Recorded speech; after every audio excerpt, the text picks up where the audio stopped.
Yes, sir. On the ground! We know who's in the wrong. You're making the wrong. Okay. You need to calm down now. Yeah, right there. We're not doing that. Oh, yeah. I'm saying, what you saying? Oh, yeah, for? I'm not. Oh, my God! Okay. Sometimes the badge isn't enough to keep secrets hidden. Do what you gotta do. No. In today's world, cameras are everywhere. On street corners to phones, every hidden spot is exposed before we even think about it. I need water. Hey, get over here. I need water. And while most officers know they're being watched, some forget. From jaw-dropping mistakes to moments they never thought the public would see. So get ready to find out how cops get busted on camera without even realizing. Coming back inside. I'm Here we sorry. go. Come on. No. I'm going to guess you're coming back. I have never done anything to you. Now you just talk to yourself. Come on. No, do not touch me. Go get Jim, please. No, do not touch me. Isaiah Lloyd, the trooper who took routine way too far. Some days hit you out of nowhere, like when a routine errand turns into a nightmare. For Patricia Wilson, a Tennessee mom just trying to get through her day, that moment came courtesy of Trooper Isaiah Lloyd. She was driving her pickup, enjoying the quiet of a normal commute, when flashing lights in her rearview mirror signaled the start of what would become an unforgettable ordeal. What should have been a standard traffic stop quickly spiraled into something far more invasive. At first, it looked familiar enough. She pulled over. Lloyd approached. Standard protocol, or so it seemed. He asked for her license and registration, then instructed her to step out of the truck and place her hands on the cruiser's hood. This is when the stop veered sharply off course. During what was supposed to be a routine search, Lloyd's hands lingered where they absolutely shouldn't have. There were no weapons, no immediate threat, just clear violations of personal boundaries. The dashcam caught snippets of the encounter, but even in the footage, his behavior screamed that something was off. Things got worse. A 15-minute field sobriety test followed, an exercise that went far beyond what was necessary for a simple seatbelt citation. Each step of the test seemed designed less to assess safety and more to humiliate Patricia. By the time it ended, she had her ticket, but the lingering sense of discomfort and violation didn't disappear. It was supposed to be over, yet it wasn't. A few hours later, fate, or maybe Lloyd, struck again. Patricia, nearing the familiar streets of home, found herself pulled over by the same trooper. This time, the reasons cited were new: tinted windows and erratic driving. But the real shocker wasn't the alleged infractions. It was Lloyd's grin as he quipped, "We have to stop meeting like this." Patricia wasn't on a date. She wasn't amused. She was frustrated, humiliated, and increasingly aware of how power can be abused under the guise of law enforcement. The incident caught the attention of the DEA, which reviewed dashcam footage and spoke with witnesses. Their assessment was clear. Lloyd's conduct strayed far from official training and professional standards. Yet, criminal charges weren't forthcoming, leaving Patricia with little recourse through the justice system alone. Refusing to stay silent, Patricia filed a lawsuit, determined to hold Lloyd accountable and shed light on his troubling behavior. Meanwhile, Lloyd continued to defend himself, claiming that everything he had done was professional. Professional? Perhaps in some warped cinematic universe. Before we move on, check this out. Back in 2006, a police officer from Wisconsin was caught on camera getting a little too friendly with a suspect, right inside the patrol vehicle. The officer, apparently forgetting about the newly installed dashcam, let the suspect go after sharing some questionable off-duty fun. The footage mysteriously vanished, until now. While reviewing old case files, officials stumbled upon the decades-old clip, leaving the department stunned. Can lost footage rewrite the past? Comment below. The cops who evicted justice and moved in with the loot.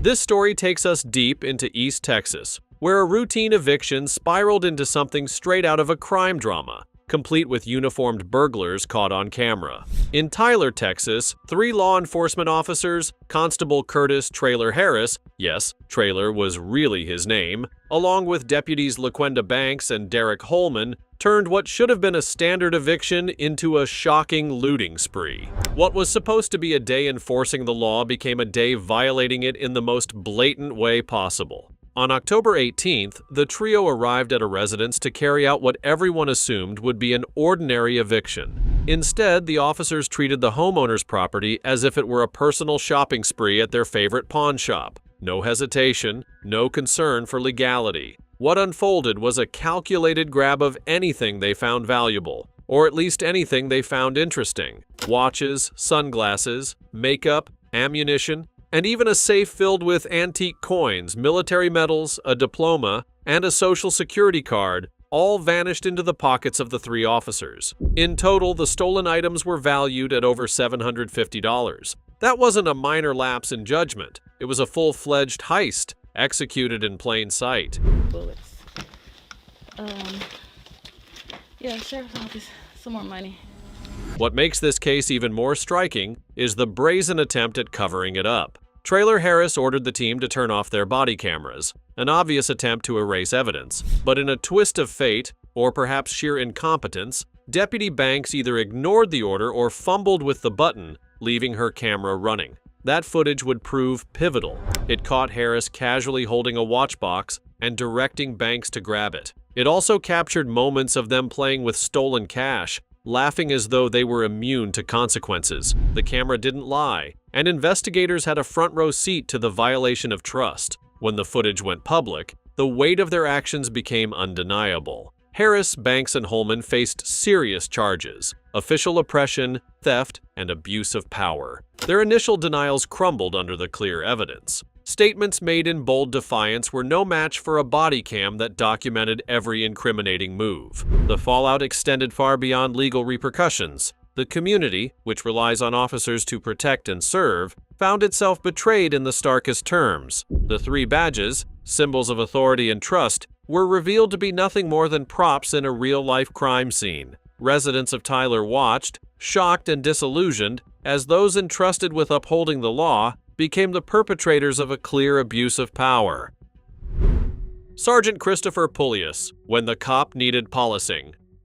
Sunrise, Florida, a city more known for its palm-lined streets and suburban calm than headlines, got a shock of unwanted attention one November evening, and it didn't come from the rising sun. The source of this stir was none other than Sergeant Christopher Pulice of the Sunrise Police Department. His name might suggest courtesy or a polite request, but his actions on that day were the exact opposite. The incident began at a convenience store on Sunset Strip, where officers had been called after reports that Jean Similien allegedly assaulted multiple people. For most of the responding officers, the situation was handled calmly and by the book. The suspect was restrained, handcuffed, and under control. But then Pulice arrived and immediately made it clear that he had his own agenda. Strutting onto the scene with a can of pepper spray in hand, he behaved less like a law enforcement professional and more like an actor trying to steal a scene from a crime drama. At first, his interference seemed like nothing more than loud, unnecessary theatrics. He shouted at Similien, who was already cuffed and incapable of posing any real threat. The other officers were trying to maintain order, keeping the situation from escalating. But Pulice wasn't content to let things stay under control. He escalated tensions in a way that crossed every line of protocol. That's when a fellow officer, whose identity has been kept private for safety, stepped in. Do what you gotta do.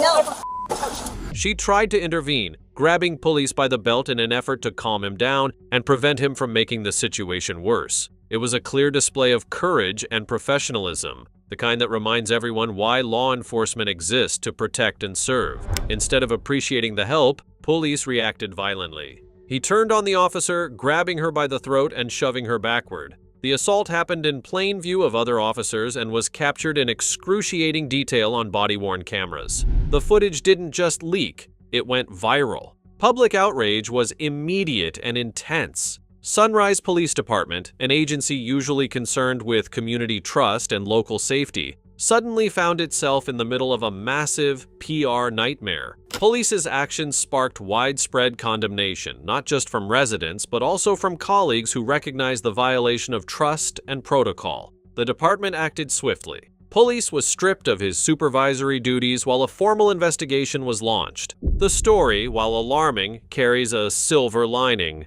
That unnamed officer's bravery highlighted the real meaning of courage in law enforcement. Wearing a badge isn't just about authority, it's about responsibility, accountability, and sometimes standing up to those who fail to uphold the standards they've sworn to protect. Declan Jones, the officer who let his badge go to his fists. Things went from routine to outrageous in Newtown, Birmingham, all because of one officer who completely lost control. Declan Jones, a 30-year-old police officer, turned what should have been an ordinary day on duty into a viral spectacle of brutality. What began as a simple encounter escalated into a shocking display of violence that left a young teen injured and the public questioning how someone like Jones ever earned a badge. The incident started innocuously enough, or at least it should have. Jones accused a 15-year-old boy of possessing drugs. There was no evidence, no clear reason, just a gut suspicion that somehow justified his next actions in his own mind. But before anyone could intervene, the situation spiraled out of control. CCTV cameras, innocuous observers in the background, were rolling the entire time, capturing a scene that would shock Birmingham and beyond. Jones grabbed the boy and began a violent attack that had nothing to do with law enforcement. His fists struck relentlessly, each blow landing with alarming force. The teen, terrified and completely unprepared, fell to the ground under the assault. But Jones wasn't finished. In what could have been mistaken for a poorly choreographed action movie, he kicked the boy while he was down, showing no hesitation, no remorse. Passers-by watched in disbelief, unsure whether to intervene or call for backup. Yet Jones continued, seemingly convinced that the badge on his chest gave him license to act without consequence, even as CCTV captured every moment. The footage quickly went viral, igniting public outrage. The video wasn't just evidence, it was an indictment. People were horrified at the severity of the attack and the casual cruelty with which Jones carried it out. The teen suffered serious injuries, both physical and emotional, and the incident raised urgent questions about recruitment, training, and oversight in the police force. How could someone capable of such unprovoked violence ever hold authority over the public?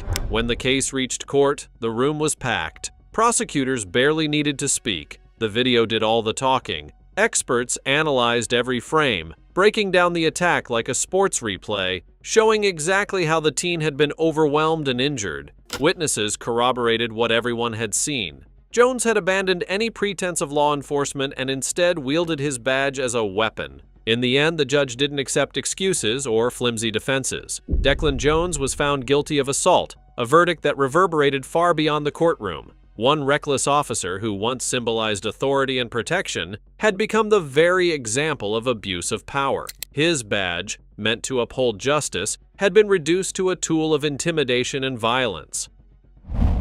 Officer Tyler Gelnet, the rookie who couldn't follow the rules. What started as a routine traffic stop in West Louisville quickly became a cautionary tale about how a rookie cop can turn a simple encounter into a nightmare. On January 5, 2019, Kay Coates was driving along Virginia Avenue when flashing lights in her rearview mirror signaled that she needed to pull over. The officer behind the wheel, Tyler Gelnet, a fresh-faced trainee who, as it would soon become painfully clear, had apparently missed the essential lessons on how not to violate someone's rights. The system had flagged a bench warrant for Coates. She'd apparently missed a court date regarding a restitution case. Nothing major, nothing that typically demands a heavy-handed approach. When Gelnet approached her car and requested her license, Coates handed it over without incident. But the routine traffic stop quickly derailed when Gelnet instructed her to step out of the vehicle, citing suspicion of marijuana use. One of the passengers admitted to smoking earlier, but here's the crucial detail. No marijuana was actually found. Ma'am, do you have anything on you? No. Okay.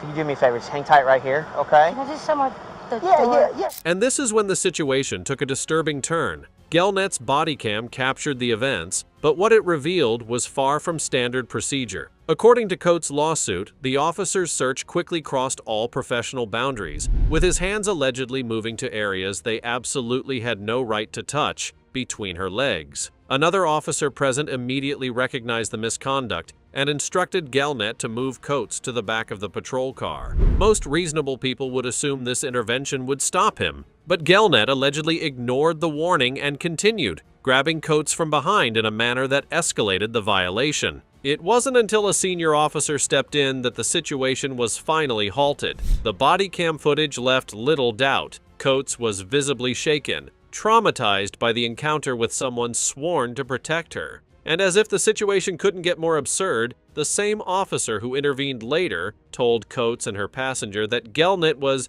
new and just learning. That explanation did little to soothe the damage done. The incident didn't just result in public outrage, it had lasting consequences for Coates, who had to grapple with the psychological trauma of an encounter that should have been routine. But the story of Tyler Gelnet didn't end with this traffic stop. Beyond this shocking misconduct, he was later charged with additional offenses, including police misconduct and drug trafficking, allegedly giving seized marijuana to a woman he was romantically involved with. Clearly, the rookie had skipped more than just a training module. He had bypassed the very law he was supposed to uphold. Deputy Michael McMaster, the cop who took rough morning way too literally.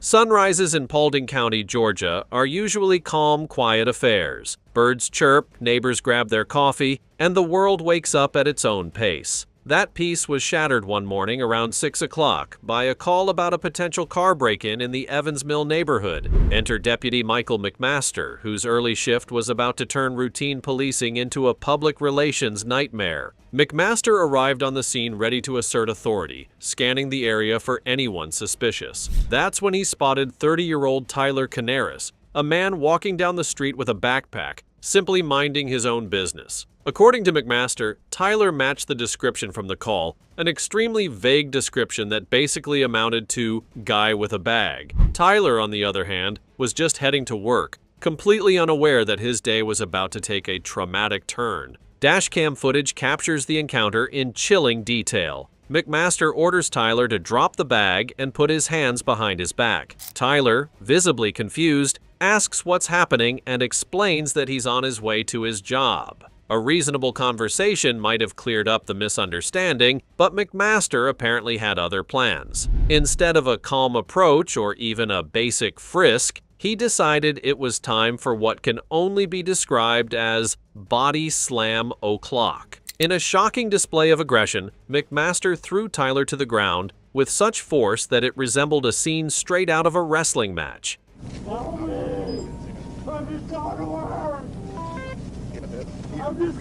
And yes, the entire encounter was caught on dashcam, leaving no room for debate about what had occurred. Once the footage surfaced, the Georgia Bureau of Investigation stepped in immediately. Tyler was taken to the hospital with injuries sustained from the unnecessary takedown, all for the crime of trying to get to work. Investigators quickly determined that Tyler had no connection to any car break-ins that morning. Yet, in a bewildering twist, he was still charged with obstruction of justice, a charge that left many shaking their heads in disbelief. The backlash was swift and fierce. Residents expressed outrage over what was widely perceived as a blatant abuse of power. Social media amplified the story, and the sheriff's office had little choice but to act. McMaster was fired for multiple policy violations, his badge stripped away after a display of behavior that violated every principle of proper policing. Officer Energy Boost, the cop who treated a 7-Eleven like his personal fridge. Of all the ways a cop can end up in hot water, this one might be the pettiest. Philadelphia, Friday morning, 10 a.m. A 25th District officer strolls into a 7-Eleven on East Luzerne Street, wearing his full police uniform. You'd think he's there to grab a quick pick-me-up before patrol. Instead, what happens next is straight out of a "You've got to be kidding me" headline.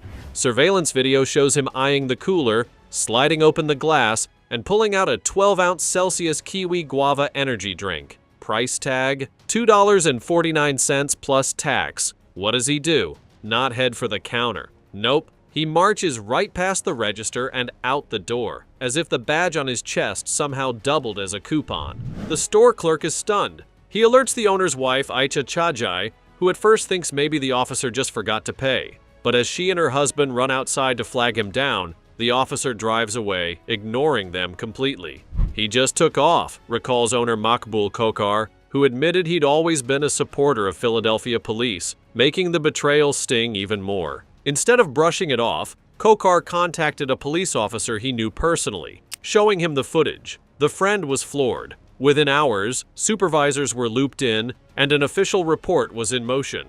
The result? The officer was yanked off street duty and placed on administrative assignment while investigators dig into what looks like a blatant case of shoplifting.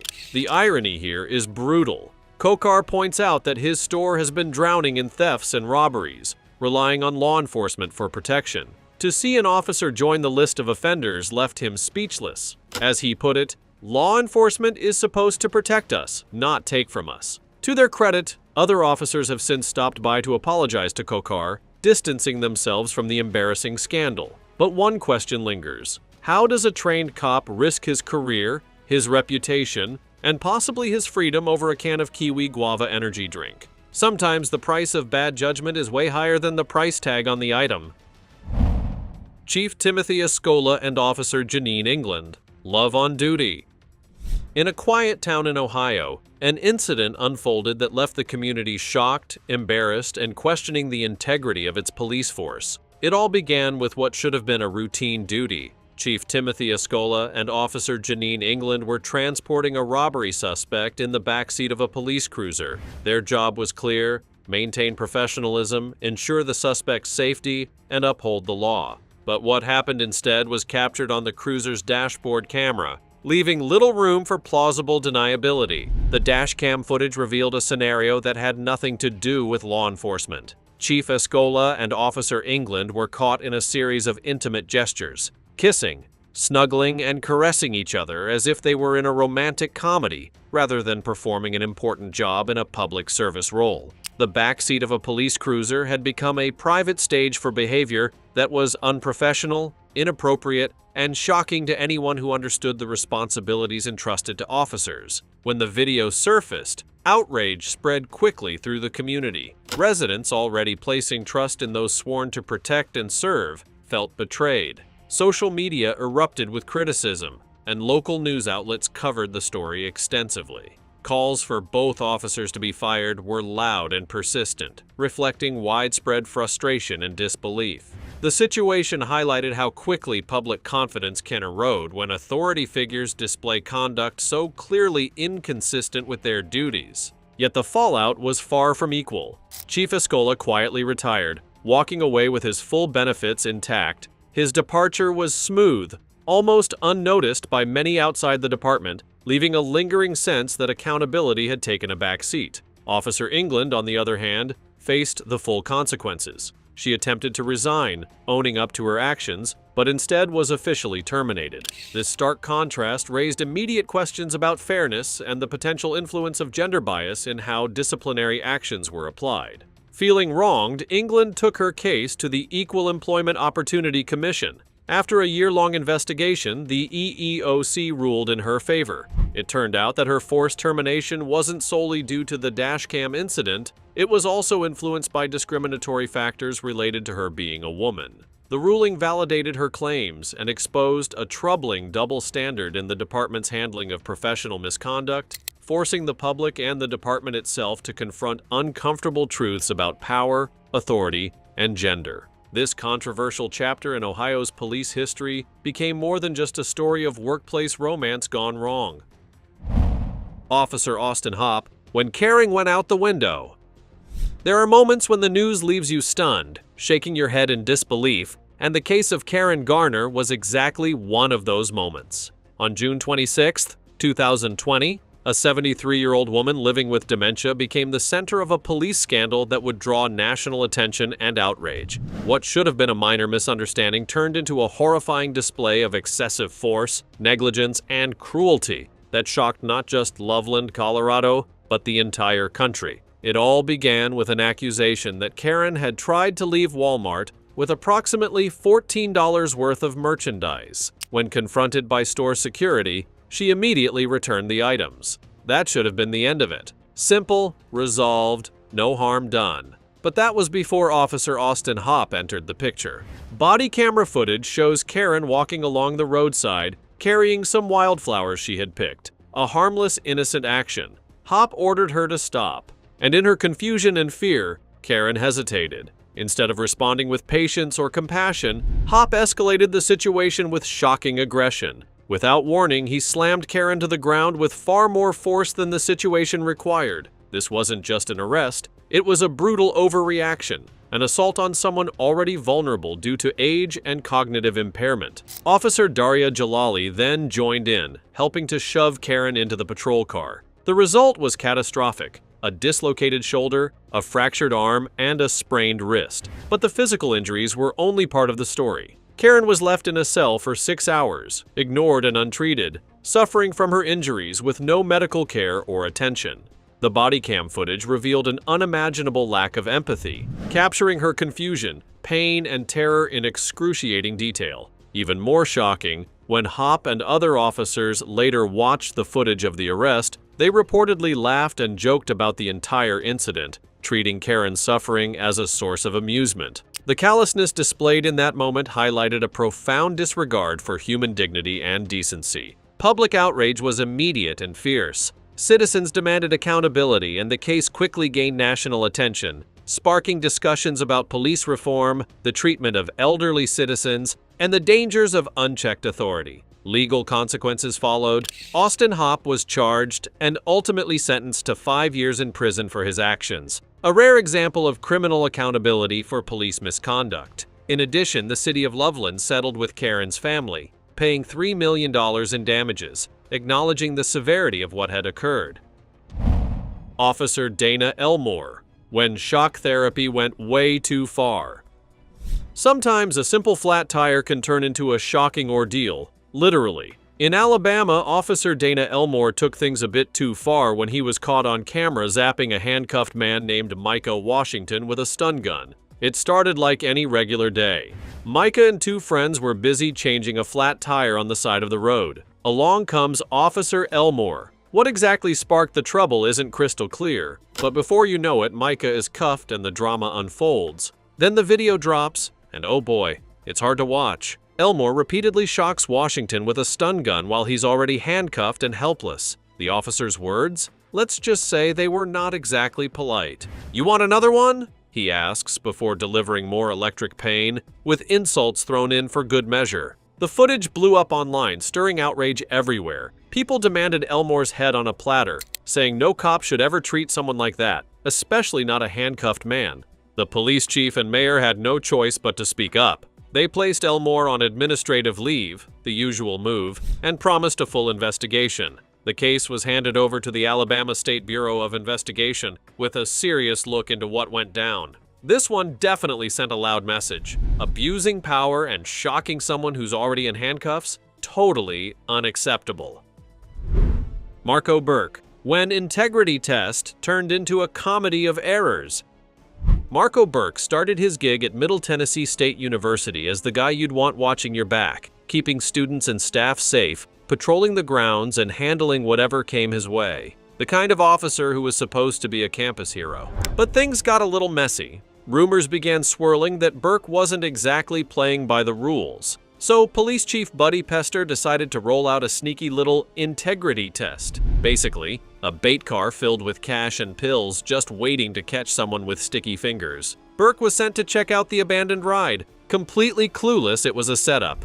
His body cam was rolling, catching every second of what went down. Well, instead of doing his job, Burke played pocket bandit. First, he spotted a bottle of pills and casually slipped it into his pocket. Then, he found over $1,000 in cash, plus some more pills, and decided to pocket those too. When he reported back, Burke claimed he found nothing suspicious. The camera? It told the full story, including the soundtrack of him counting his loot right there in the squad car. Needless to say, Burke's joyride ended fast. Now, the case started with a missing AR-15, and as News Channel 5's Nick Barra shows us, it ended with an elaborate sting. He was arrested and charged with theft on the spot, and just when you think campus corruption couldn't get worse, the next officer on the list wasn't stealing drugs. They were busy planting them on innocent people. Stay tuned for that jaw-dropper. Zachary Wester, when justice took a wrong turn. Zachary Wester started off with big dreams of being the hero at the Jackson County Sheriff's Department, but somewhere along the way, things took a very wrong turn, and not the kind you want on your GPS. Wester's routine traffic stop started looking less routine and more like a bad magic trick. He'd pull people over, find tiny amounts of drugs, and suddenly, folks were facing serious charges that could wreck their lives. Trouble was, This wasn't a one-off situation. People began talking, and body camera footage raised some serious eyebrows. Take Teresa Odom's case, for example. She got pulled over for a minor traffic hiccup, and Wester claimed he found meth in her purse. But here's the kicker. The body cam caught him holding some mysterious object before the search even started. Odom swore the drugs weren't hers, and the footage seemed to back her up. Even weirder, Wester had a habit of turning off his body camera during the most important parts, only flipping it back on after discovering the drugs. Yeah, that's a huge red flag. The sheriff's department wasn't having it. They launched a full-on investigation, digging through over 1,000 hours of footage and talking to everyone involved. Turns out dozens of innocent people were hit with bogus charges thanks to Wester's shenanigans. When the dust settled, nearly 300 cases were up for review, many convictions overturned, and trust in the justice system took a serious hit. In July 2019, Wester got arrested and charged with a laundry list of crimes: racketeering, fabricating evidence, false imprisonment, you name it. His trial grabbed headlines as prosecutors laid out the evidence like a bad episode of a crime show. The video never shows you speaking to Deputy Heike about a second bag, does it? It does not. The jury didn't hold back, finding him guilty on 19 counts, including perjury and tampering with evidence. In May 2021, he was sentenced to a solid 12 years and 6 months behind bars. Proof that abusing power comes with serious consequences. Baron Cooper and the high-speed head-scratcher. Officer Baron Cooper was supposed to be cruising through his second year at the Dallas Police Department, but instead, he ended up starring in a high-speed drama nobody wanted a ticket for. It all kicked off with a simple speeding teen, Ramon Aguinaga, except this chase quickly turned into chaos. You don't know why you always kill people? No, I never wanted to. Okay, tell me. Instead of playing it safe, Cooper decided to bump the teenager's car with his squad vehicle. That's right, he hit the kid's ride, sending it into a wild spin and a messy crash. No slow-motion action scenes here, just raw adrenaline and a cop ready to take control. Cooper jumps out of his squad car, gun drawn, and the body cam didn't miss a thing. The footage shows him putting the gun right to the teenager's head. That's a serious escalation, even for a high-speed chase. But wait, there's more. When backup arrived, the video caught Cooper trying to rearrange the scene like he was setting up a domino display. His story? Way different from what the cameras showed. Talk about a plot twist. Despite being pretty new to the force and having a clean record, Cooper's actions were too serious to ignore. The police chief made it crystal clear. Dallas cops must play by the rules, and accountability isn't optional. Legally, Cooper's future got a bit murky since the teen and his family didn't want to press charges. Still, this whole episode screamed one thing loud and clear. Honesty and transparency aren't just buzzwords. They're the backbone of law enforcement.